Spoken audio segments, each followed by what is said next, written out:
2015, sort of at the end of that year, or when you beat Philadelphia to clinch the division, the NFC East that year, you talked about how special that was, only being the second time getting into the playoffs. And now this is only the third time. So how does that compare? This year was a little different in the sense that Philly this time wasn't playing for the division crown with us. So that win kind of, it put this win this year kind of put it all on us. This year it was like we had to win, or neither one of those teams was going to go to the playoffs. And so it definitely was special though, because you did it on the road, you did it in Philly's house, and so that made it cool. Hey Ryan, obviously you don't know what the future is beyond this season here in Washington. So what are your emotions like right now, where this could be your final game in the burgundy and gold? You don't know, but obviously you probably think about it. Yeah, I mean, it's tough to really get too much into that, because there is a lot of unknowns, and hopefully it's not, because that means we're winning on Saturday. So my focus is on Tampa Bay right now and how we can keep this thing going. Ryan, does this? I know you just kind of addressed this a couple answers ago, but does this feel different? Obviously, there's the coronavirus element, but compared to 2012 and 2015, I mean, how does just the atmosphere of the team, does this feel more sustainable in the future? How does being in the moment kind of compare? It compares. There's a lot of similarities in that we really are feeling confident. Like I remember in 2012, winning 7 straight games down the stretch to win the division, and then in 2015 winning 4 games down the stretch. Our confidence was sky high, and even though we have dropped a couple to Seattle and Carolina before beating Philadelphia, our confidence is really, really, really high still. So we're really feeling good about ourselves, and I mean, I know with a lot of the youth we have on the team, it feels sustainable in that sense. Hey Ryan, how much does it help to you guys don't have a mobile quarterback to defend against this week, which maybe you've struggled with a little bit this year, but it's Tom Brady and he's the greatest of all time. How do you kind of balance the two?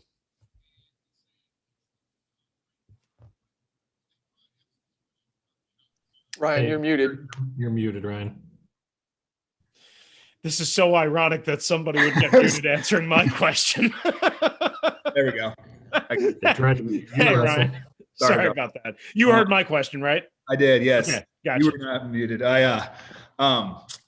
Yeah, Tom Brady's a whole different animal. I mean, people call him the GOAT for a lot of reasons, and I mean, the guy can do it all. And to think he's 20 plus years in the league and still slinging it like he is pretty damn incredible. I mean, the way he takes care of his body is pretty evident when you put on the film. I mean, the guy's still got a rocket back there as an arm, and he's doing a lot of good things still.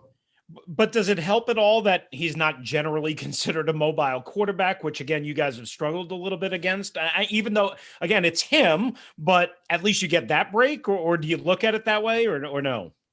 I mean, you can look at it that way, because I mean, mobile quarterbacks do add a really tough element to the game, and especially as a pass rusher, you got to kind of rush a little more, with a little more awareness of where he's at, from a running standpoint. But when you're that good at throwing the ball, like as good as he is, I mean, you're focused on that. You're not worried about, well, thank goodness he's, not as mobile as, Jalen Hurts, like we played last week. Hey, Ryan, I'm just curious for you, how this year has been for you, because, in terms of play time, it was up and down and it's been steady lately. What's it been like for you just getting used to this role and, just that? It's had its challenges at times. Just when you go from it's had its challenges at times. You go from being in the 90s and whatnot, and percentage played. So it's had its challenges, but I think I've really tried to make the most of it, and try to capitalize when I'm in there and on my reps. You've got a decision coming up, obviously, but also you've been around long enough to know not a lot of guys make it to the end of long contracts in the NFL. What does it mean to you just that you've played the whole thing out here? That's pretty cool. That was, I mean, you said it. I mean, a lot of guys will sign these sign 4 or 5 year extensions, but sometimes years 4 and 5 aren't really going to happen. And I'm fortunate that I got to play out. I've got to play out both of the contracts I've signed here, and I don't know what's going to happen going forward, but I know that I'm proud of that I've got to play out both of my deals. Ryan, are there things that you learned from, it's David Barnes, from Ron Rivera or Jack Del Rio that were new to you this year? Sorry, can you repeat that? Were there things that you learned from Coach Rivera or Coach Del Rio that were new to you or that you took in especially? In terms of?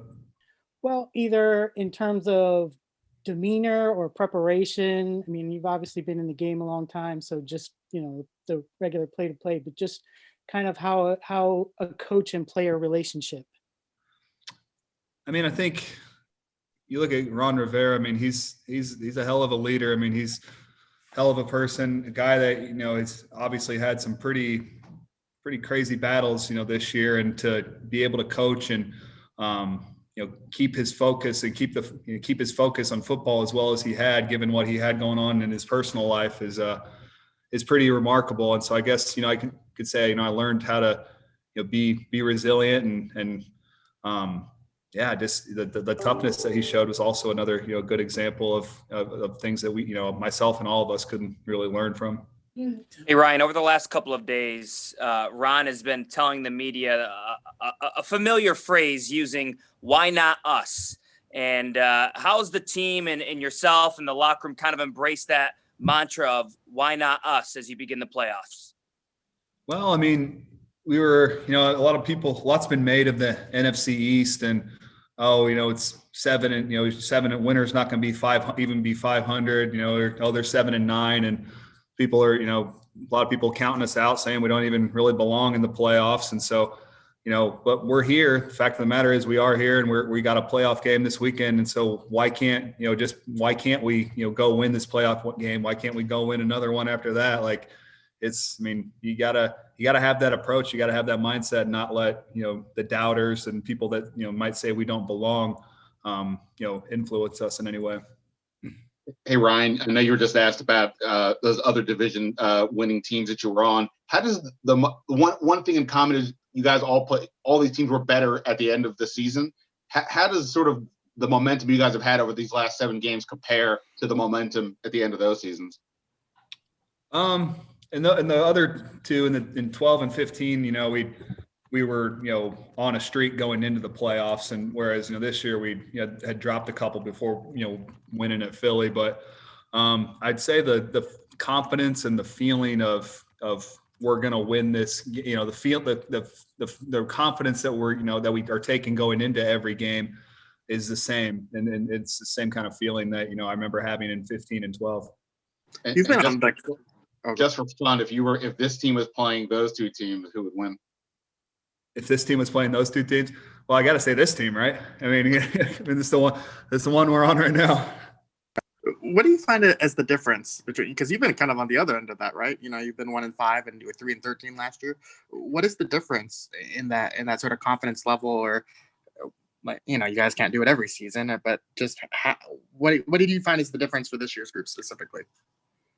We just never, I think part of it was, knowing in our division that we were never out of it, because we got off to not a very good start this season, but knowing, but just with the way our division was, we knew that we were going to be in it till the very end. So we just knew we had to string together a couple of wins, in the month of December, which we were able to do. And once we were able to do that, I think the confidence really started to build, and we, really believed that we were going to win the division and go to the playoffs. Hey, Ryan, a lot was made too about, for this game, about your defensive line against Tom Brady and the pass rush getting to him.